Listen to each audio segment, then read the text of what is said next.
Oh, I can't stand it. Every time I see Sherry's face, I feel sick. Oh dear, that's terrible. Sherry, please pack your things and leave. What if something happens to Betty's child because of you? I couldn't help but sigh at the malicious grins on mother-in-law and sister-in-law's faces. Feeling all my efforts had been in vain, I replied weakly, "All right, I'll leave." My name is Sherry. I live with my husband, Alan, in his family home. His father passed away, and since his mother has mobility issues, I knew we'd been living with her when we decided to get married. Before Alan and I got married, his mother was genuinely kind. She was always calm, smiling, and whenever I helped her, she'd always say, "Thank you."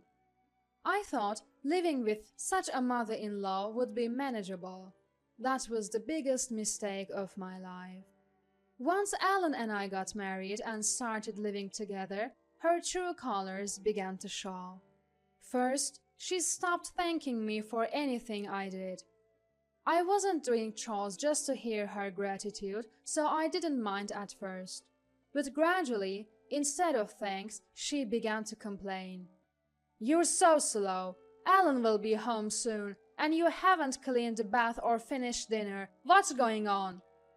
"Well, I'm sorry, but Alan just happened to come home early today. I've been doing the chores as usual."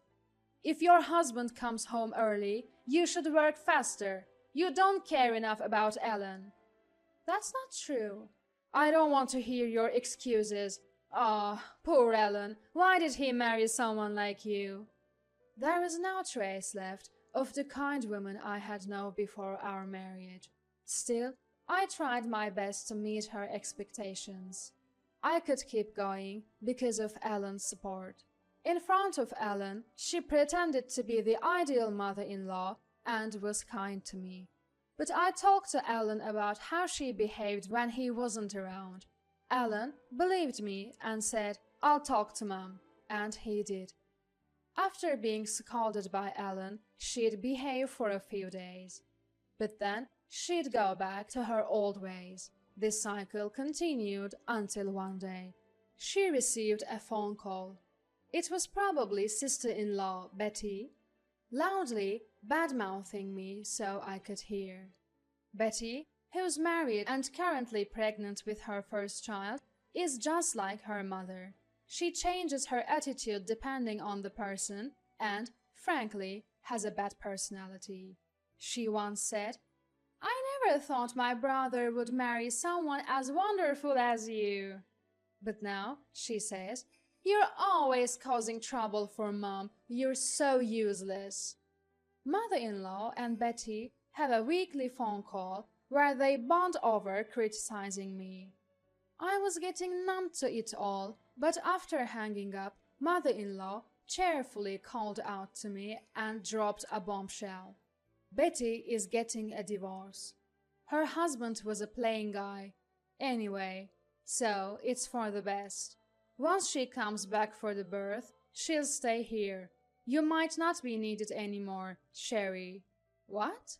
Oh, I can't wait. Make sure you prepare a feast for the day Betty comes home. I felt devastated. Until now, it had been mother-in-law versus me. With Betty moving in, it would be mother-in-law and Betty against me. I was already worn down by mother-in-law's constant complaints. The thought of another person adding to that was unbearable. Trying not to let mother-in-law see, I shed silent tears while vacuuming. I couldn't take this life anymore. A few days later, Betty arrived. Heavily pregnant, she was in her 9th month. I greeted her with a "hello." Immediately, she complained, "At least offer to take my bags." After taking her luggage to the room she'd been staying in, I heard her loud voice from the living room. "Sherry really does have a plain face, doesn't she?" As I prepared tea in the kitchen, Betty exclaimed, "Oh, I can't stand it. Just looking at Sherry makes me feel sick. Next to her, mother-in-law, laughing with a face just like Betty's, exaggeratedly said, "Oh dear, that's terrible. Sherry, pack your things and leave. What if something happens to Betty's child because of you?" Betty laughed mockingly. I had done my best for mother-in-law, but it seemed all for nothing. Feeling empty, I sighed and replied weakly, "All right, I'll leave." I had anticipated this outcome from the moment I heard Betty was returning here. I had always known that a day would come when I'd leave this house in anger or sadness. I quickly grabbed my already packed bags, headed to the entrance, and picked up my car keys. Perhaps not expecting me to actually leave, mother-in-law called out from behind, "Oh, Sherry, are you really leaving? That's fine, but make sure you divorce Alan. He deserves someone much better." I think that's for Alan to decide. Thank you for everything. I replied calmly and left the house. I called my parents, who warmly told me to come home. They were furious when I told them about mother-in-law and Betty's comments. "You don't need to go back to that house," they assured me, and for the first time in a while, I genuinely smiled. That evening, the doorbell rang. When I opened the door, Ellen stood there. "Welcome home, Ellen." "Thanks. Living with your parents will be a bit nerve-wracking, huh?" "Don't worry. You'll get used to it quickly. I guarantee it."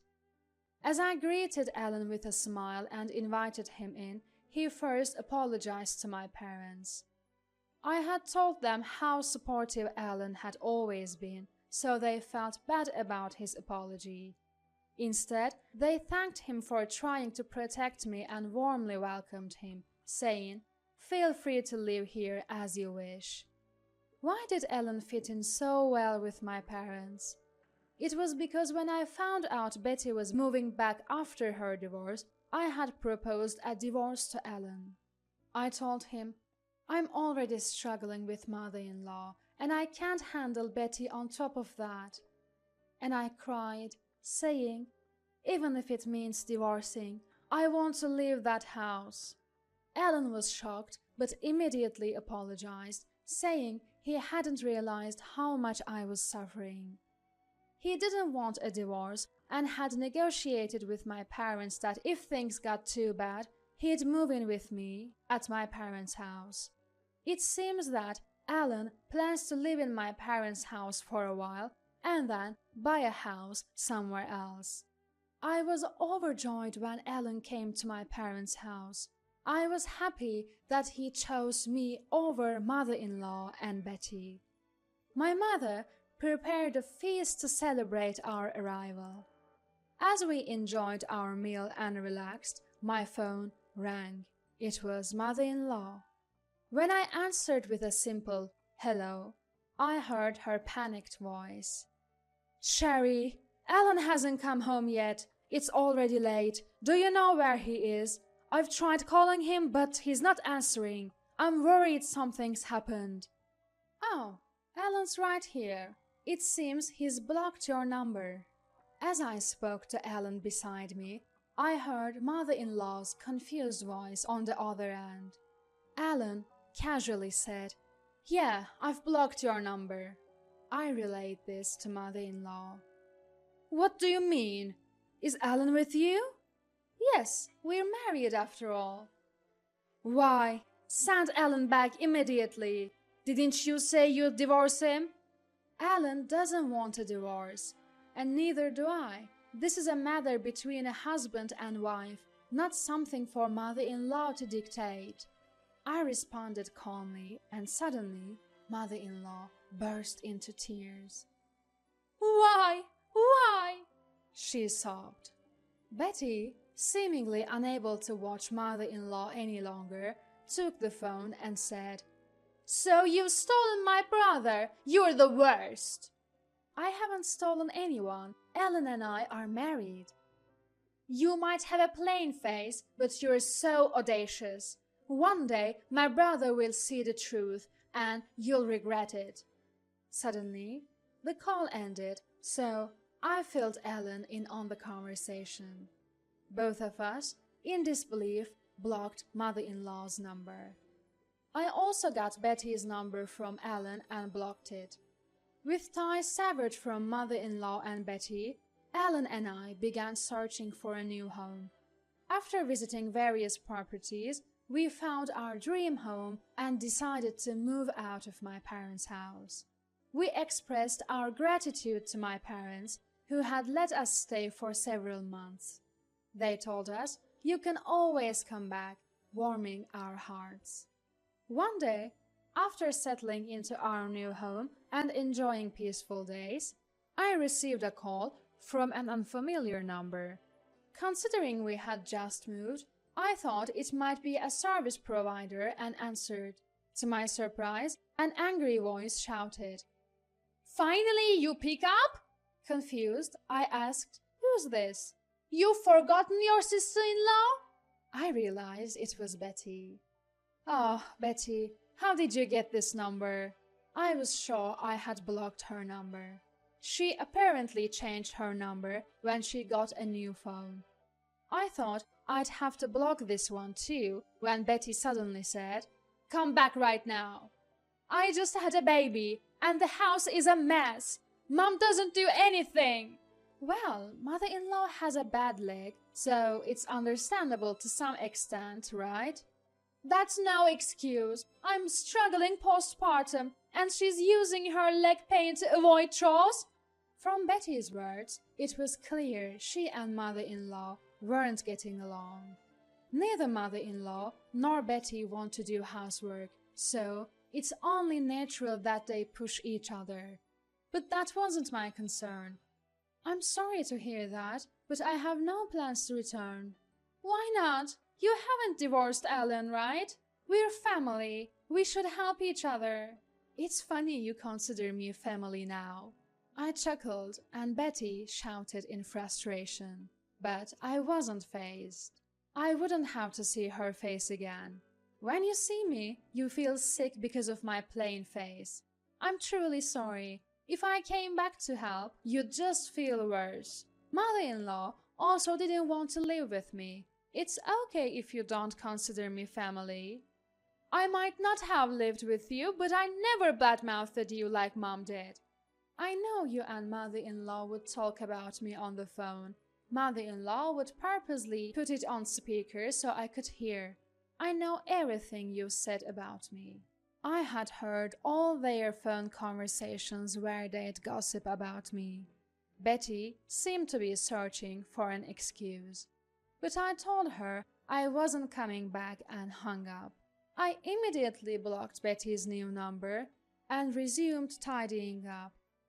That evening, a tired-looking Ellen came home and said, "Betty called me today. She changed her number." It seems Betty had called Ellen in tears. The relationship between mother-in-law and Betty was at its worst, with constant fights whenever they met. They argued over household chores, even throwing objects at each other. When Ellen, concerned about the newborn, asked about the child, Betty broke down crying. Shockingly, Betty's child had been taken away by her ex-husband. He had pleaded with Betty, saying he desperately wanted to see the child. In response, Betty had retorted, "What do you want seeing the child for? You're just a nuisance." Hearing this, her ex-husband declared he couldn't trust Betty with the child and took the baby away.